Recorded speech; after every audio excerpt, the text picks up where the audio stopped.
xeebaha Soomaaliya waxaa gurdhow soo gaaray laba markab oo kamid ah maraakiibta Turkiga Soomaaliya u soo diray si ay u qodaan shidaalka Soomaaliya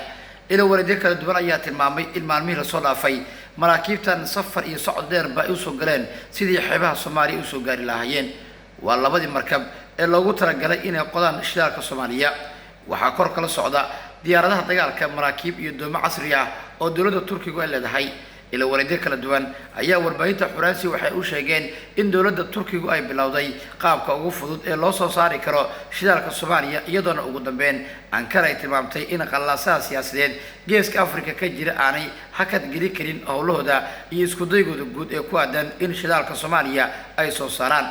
saraakiil iyo mas'uuliyiin kala duwan ayaa dhanka kale waxay tilmaameen in maalmihii u dambeeyay socdeen dhaqdhaqaaqyo guud oo la xiriira arrintan iyadoona xukuumadda Ankara ay markaan sheegtay inay ka go'an tahay soo saarka shidaalka iyo nacfiga kale ku jira badda iyo bariga Soomaaliya sargaal soo ka tirsan waaxda soo saarista shidaalka Turkiga ayaa waxa warbaahinta dalkiisa u sheegay in maalmihii u dambeeyay Ankara ay waday qaabka ugu fudud shidaalkaas loo soo saari karo iyadoona loo iibgeey karo dunida inteeda kale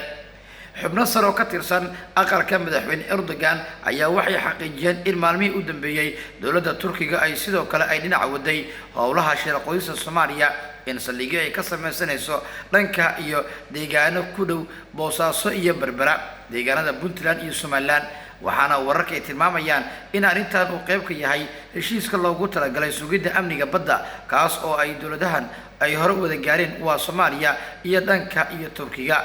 xubin sare oo ka tirsan wasaaradda batroolka ee Turkiga ayaa waxa uu sheegay in saacadaha soo socda magaalada Muqdisho ay tagi doonaan wafdi sare oo ka socda wasaaraddaasi iyadoona xubnahaas ujeedkoodu yahay qaabka ugu fudud ee loo gaari karo hadafka siyaasadeed ee la xiriira arrintaasi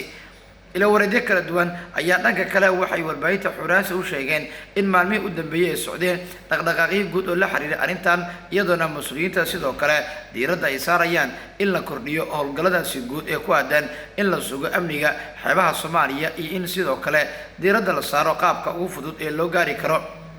soo saarka shidaalka iyo macdinta kale ee ku jira badda Soomaaliya Turkiga ayaa dib u dhigay dayax gacmeedkii uu ka tuuri lahaa Soomaaliya sabab la xiriira in marka hore Ankara ay doonayso in laga faa'iideeyo kheyraadka dabiiciga ee ku jira gudaha Soomaaliya gaar ahaan badda iyo bariga waxay Ankara tilmaamtay inay wado howlo diblomaasiyadeed oo la xiriira qaabka ay u raadin lahayd taageero caalami ah iyo taageero kala duwan oo arrimaha dartii u soo gaari kara ilaha muhiimka ayaa dhanka kale waxay warbaahinta Xuransi u sheegeen in dawladda federaalka Soomaaliya ay wado dhaqdhaqaaqyo isku dayo kala duwan oo arrimahaasi la xiriira taas oo keentay in mas'uuliyiinta dawladaha Soomaaliya iyo Turkiga markan ay bilaabaan qaabka ugu fudud hadafkaas loo gaari karo xubin sare oo ka tirsan dawladda Turkiga ayaa waxa uu warbaahinta dalkiisa u sheegay in dawladaha Soomaaliya iyo Turkiga heshiisaadka kala duwan ee wada galeen ay dhigayaan sida ugu fudud ee loo gaari karo ahdaafka guud ee la xiriira sare u qaadista dhanka amniga oo waxa ugu weyn ah kadibna loo gaari karo in la kordhiyo dhaqaalaha labadan dal haddii la gaarana ujeedadu ay noqon doonto mid weyn oo diiradda lagu saari doono arrimahaasi guud sida ay sheegeen ilaha kala duwan sargaal sare oo ka tirsan waaxda batroolka Soomaaliya ayaa qudhiisa waxa uu tilmaamay in dawladaha Soomaaliya iyo Turkiga ay wada gaareen heshiis guud oo la xiriira arrimahan iyadoona maalmihii u dambeeyay socdeen dhaqdhaqaaqyo guud ka hor inta la gaarin bisha barakeysan ee Ramadaan ee nagu soo wajahan waxay dawladaha Soomaaliya iyo Turkiga ay ka shaqeynayaan qaabka ugu fudud ee loo soo saari karo shidaalka iyo macdinta kale ee ku jira dhanka Soomaaliya haddii la gaaro hadafkaas wuxuu noqon doonaa mid mira dharkiisu uu fudaado waa sida ay sheegeen ilahan kala duwan waxaana maalmihii u dambeeyay socday dhaqdhaqaaqyo guud oo la xiriira qaabka ugu fudud ee loo gaari karo hadafkaasi siyaasadeed iyo midka dhaqaale Soomaaliya sare loogu qaadayo